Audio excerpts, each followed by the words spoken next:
Scene 32, take one. I got out of school in St. Louis, Missouri, and all my friends had kind of established themselves in cities around the country, so I drove around to different cities, Washington, D.C., New York, St. Paul, Minnesota, and a buddy of mine was out in Morro Bay. And so I landed in Morro Bay, and I was looking for studio space in San Francisco and L.A. And this was in the fall of 1978. And I happened to find a really cool space downtown. That was at the Central Produce Terminal down on 7th and Central. There was easily a community of about 30 or 40, the small art community that was living downtown at that time. And then I met the people who became the Party Boys. When I moved into that building, I knew nobody in Los Angeles, really. And the first person I met was Donald Dunham. We hit it off immediately. He goes, I got a bottle of vodka. I said, I got a bag of weed. We were best friends forever from then. I've always been a musician my whole life since I was a teenager. I've always been in bands. And we put on records and mimic bands. We would bang on things and just howl at the moon, basically. We met Marnie through a mutual friend, and she wanted to play in a band, and I had guitars, and we started playing together and making a racket.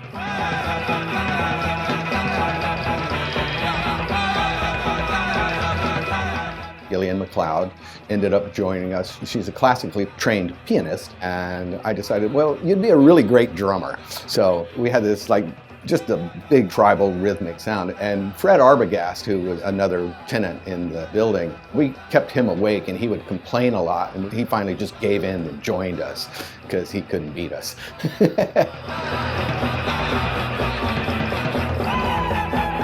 So I played guitar, Marnie Weber played bass, Fred Arbegast and Gillean McLeod were two drummers. And we didn't have a standard drum kit at all. It was just all tom-toms, and would beat on things, whatever was handy. We took electric guitars and mounted them on camera tripods and beat them with drumsticks and that kind of thing.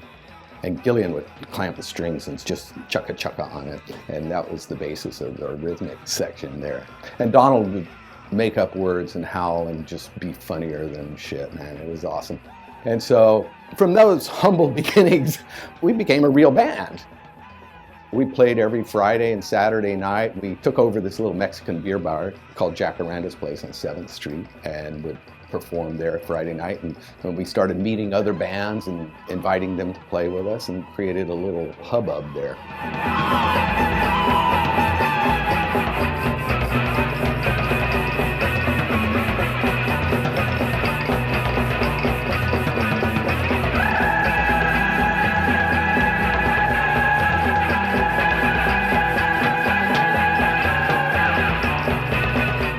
When I moved to downtown Los Angeles in 1978, I didn't know anyone really. And it was a small community, maybe 30, 40 people. The building across the street from here, the 800 Traction building, Maura Sheehan and Peter Zecker, they had the top floor. And I think they were the only ones in the building at that time. It was just pretty much Wild West out here. Everybody was living illegally. There was no such thing as artists in residence. We weren't allowed to live in our building, but we did. I used to sleep on a rolled up piece of foam that I would hide behind my filing cabinet, because I had a fake office in my studio that had a telephone and a filing cabinet. And the filing cabinet was full of my clothes. The building was owned by Southern Pacific Railroad, and this guy, John Arminta, I believe was his name, who would come in with his uniformed goons and say, I know you're living in here. We would try to keep them out as much as we could, but we lasted a good year there. I saw a lot of action in that year. Donald and I decided we were going to have an art show. And we didn't know people in L.A. really. Donald had lived here, had gone to USC. He had a small circle of friends, but he had been living in England for 6 years before coming back. So we said, well, let's introduce ourselves. So we called the show Meet the Artist. And we sent out invitations to anybody and everybody, famous artists, people we'd never heard of. We just collected addresses and sent out a stack of invitations. And the show was set up in a gallery-like room. There were my paintings and Donald's very theoretical architectural drawings. And then Donald and I were behind a chain-link fence that we dragged into the building. And we had whiskey and beer in our little zone there. And then we had a trained attack dog from King Demon's ranch of Dobies. We had a handler with the dog on the chain, and anybody who come to approach the artist, the dog would just like and chase them away. And that was like, ha ha ha ha ha. A year later, we knew we were leaving the building, and we decided to have one more big party. And this one was called I'm on Acid. This was Christmas of 1979. And the Party Boys, we sectioned ourselves off from the main part of the studio where we had our artworks displayed. And we were in a small room adjacent, but we had broken through the wall and had 3 little holes in the wall and covered them with red, yellow, and blue plexiglass. And the visitors could come in and peer in and see what the Party Boys were doing. What we had were just a sterile gallery outside and a glass bowl. And it had about 15 or 20 hits of acid in it. So any visitor could come and, oh, wow, I'm on acid too. Meanwhile, inside the little room, we had a whole Christmas dinner laid out with turkey and stuffing and drinks and a Christmas tree and Christmas lights. And some of the visitors were like kind of pissed that we were having this really great little party and they were like out there just observers. And they were like, oh, this is kind of weird. One person in particular, Russell Murphy, climbed up a drain pipe on the outside of the building to get into the back window. And we said, bravo, man, you made it. Come on in.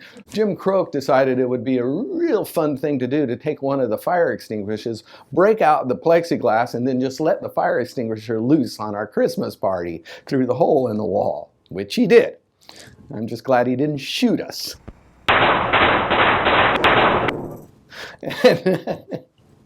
At the end of 1979, we went to England for a few months and played and had all sorts of hijinks there and came back to L.A. And that's when we got a call from Mark Kreisel, and he said, hey, I just bought this building and it has a bar in it. You guys have to come check it out. He thought it was all very, very funny. The bar's name was Als Bar. And it was, I guess, an established local bar. It was pretty pristine at the time that Mark bought it. It was like, just looked like a regular bar, dark, had a pool table. And I remember there was a tuck and roll tufted vinyl screen. It had a swordfish in rivets on it that hid the view to the bathrooms. And it was just the main part of the bar at that time. The center part that became the performance area later was just full of junk. So we came down. Of course, he had no license at the time or anything like that. So we just buy a bunch of beer and bring it down there and filled up the coolers with beer, and Mark would pretend to be the bartender. That night just carried on and became very fuzzy. And we decided that the cool thing to do would be to come upstairs and crash out on the beds up here in the American Hotel. There were empty rooms, but they had beds in them. They had metal framed cots. They were pretty sketchy. But then again, at that time, I was pretty used to sleeping on top of rubbled concrete, so it didn't matter too much. So we kind of paired off and got into our rooms. Gillean and I had one room, and Donald and Marnie had another room, and Fred ended up sleeping on the pool table all night long. So that was Als Bar in its pristine state. There were no hipsters in there other than us. We brought in 4x4 sections of redwood decking that were used on a television commercial, and we laid them down on the floor as a little 6-inch stage. And we proceeded to make our noise at Als Bar.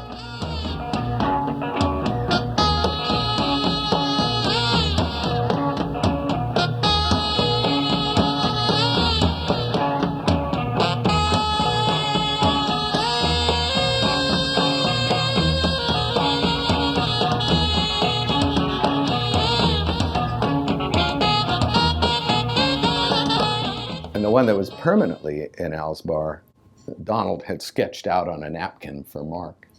He said, here, this is what your stage should look like. Let me tell you a story about playing at Al's. This is one memorable time. I forget what year it was, somewhere between 1980 and 85. We billed ourselves not as the Party Boys, but as Jackass Acres. We had like ads in the L.A. Weekly and that sort of thing, Jackass Acres at Als Bar. Randy Johnson and I went up on my roof and down on Spring Street, and we had painted a drop on brown paper of this desert scene with trailer trash, cow skulls in the desert, and cactus and Jackass Acres on it. And we put it across the stage front at Al's. So when it was time for us to play, of course, it was the party boys behind there, and we just started playing. And Donald had wrapped himself up in a bamboo fence sort of thing. So he was like this bamboo tube. And we started playing party boy rhythmic stuff, and Donald started spinning, and he spun right through the paper, ripped the paper open to reveal the party boys on stage. And he was trapped in this thing, and he kind of just went bam and fell down flat on the stage and kind of unrolled himself from it, and off we went. George was a constant presence at the American Hotel.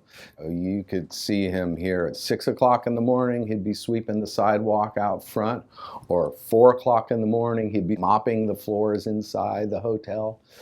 He was always friendly, a wonderful old gent. You'd come up to him and go, "Hi, George, how you doing?" He goes, "I see you there."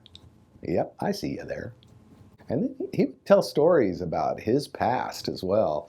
He goes, "Oh, yeah, I was a bad guy. I used to rob people." I never went into detail with his stories, but he would always just give you hints that he was a bad guy that had served his time somewhere and mellowed out in his later life. I moved out of downtown in 1987, not far away, just up to Mount Washington. But when I left downtown, it seemed like the real estate developers were coming in and buying the premium buildings and developing them into artist lofts, what I call lifestyle lofts, and charging premium dollars for them, which I see still going on. What's all that stuff down on Santa Fe? I guess the plus side of that, there's places to go now, like restaurants and nice places to drink and eat, where back then you wanted to go to a local bar, you might have a knife pulled on you, which I had down at Johnny's. Okay, it can be sketchy. It can be very sketchy, or have a really good time. At Jacaranda's, we had great nights, but one night at Jacaranda's, there was a shooting right in the doorway. Right in the doorway. Cops come out, clear the place out. End of party. Bam. When I come downtown today, I get this like kind of a funny, wistful feeling, part nostalgia for how it was, and part like, this doesn't feel right. There's a lot of it that just doesn't feel right. That's the effect of gentrification anywhere. Talk to people who lived in Brooklyn, New York for a long time. They regret the gentrification, but yet they're enjoying the fruits of it if they bought buildings there. I never bought a building downtown, so it's like I'm just out of there.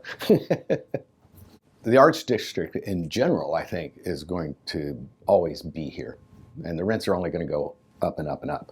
But the older buildings, like the American Hotel, this is like a swan song for a building of this type, I think. It's not going to be here forever. Somebody's going to come in here and say, you know what? We can build a big modern thing on this lot. We can generate a lot more income. And I think that's the way of the future. And there's no stopping it, really. Cut.